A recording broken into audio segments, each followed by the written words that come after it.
She stood outside the house holding a gift bag she bought with her part-time paycheck. Hair curled, dress pressed, smile trembling. 5 hours on a flight, 2 trains, a walk uphill in heels. And they didn't even let her inside. My mother opened the door halfway, like my daughter was a solicitor. Then she said it, flat, rehearsed, cruel. "We've decided you're not family anymore." Then the door shut, and my daughter just stood there, 15 years old, shivering in the wind. That was their 40th wedding anniversary. I didn't attend. I knew better. They never forgave me for leaving, for divorcing Martin, for raising my daughter without a proper father. Their golden boy, the man who fractured ribs when dinner wasn't warm enough. I chose peace over tradition. They chose him. But they kept pretending they'd be there for her. Birthday cards with no cash, phone calls when it made them look good. And she still believed in them, until that door. She called me, voice hollow. "Mom, they said I'm not family." I didn't say anything for a moment. My hands were steady. "Where are you?" I asked. "Just outside." I told her to wait by the mailbox, not to move. Then I hung up.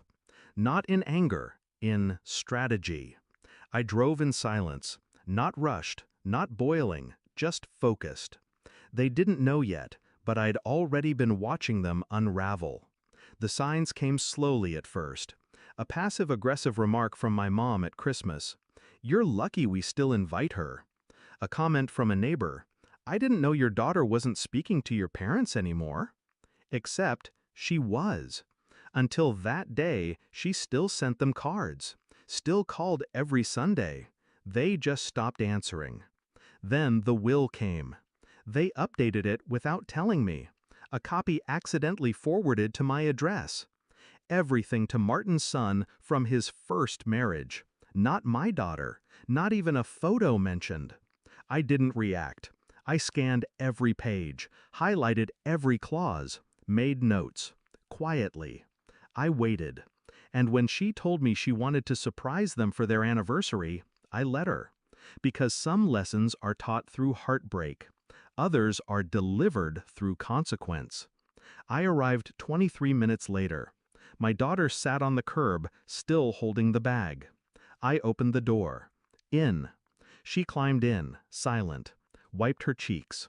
"Did you bring what I gave you last week?" I asked. She nodded and handed me the envelope.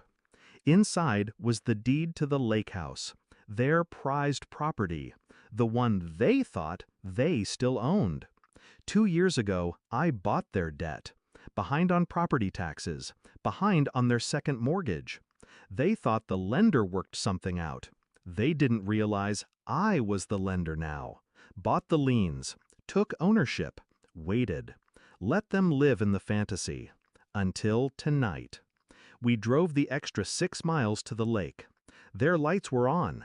Party music still playing. My daughter waited in the car. I walked up calmly. Knocked once, then twice. My father opened it this time. He looked surprised to see me. "Didn't expect you," he muttered. "No," I said, "but I expected you." I handed him the letter. Foreclosure notice, eviction order, transfer of title, all legal, all signed, all final. They didn't read it at first. Then they did, and the screaming began. My mom yelled something about betrayal. My dad shouted about, "How dare I?" But I didn't flinch. "You disowned your granddaughter," I said.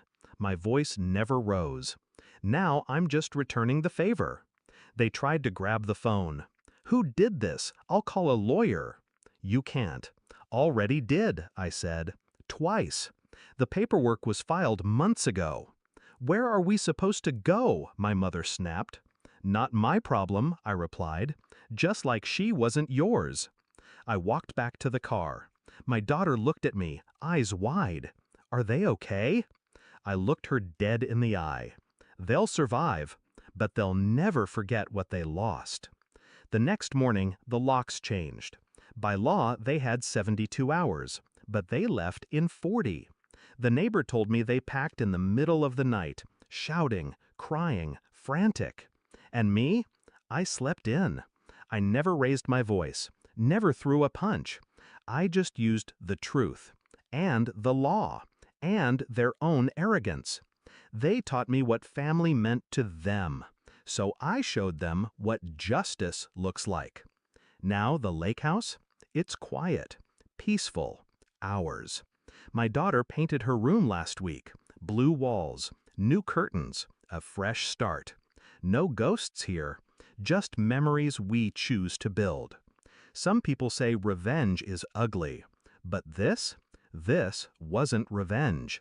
This was reclamation of her worth, of my power, of the legacy they threw away.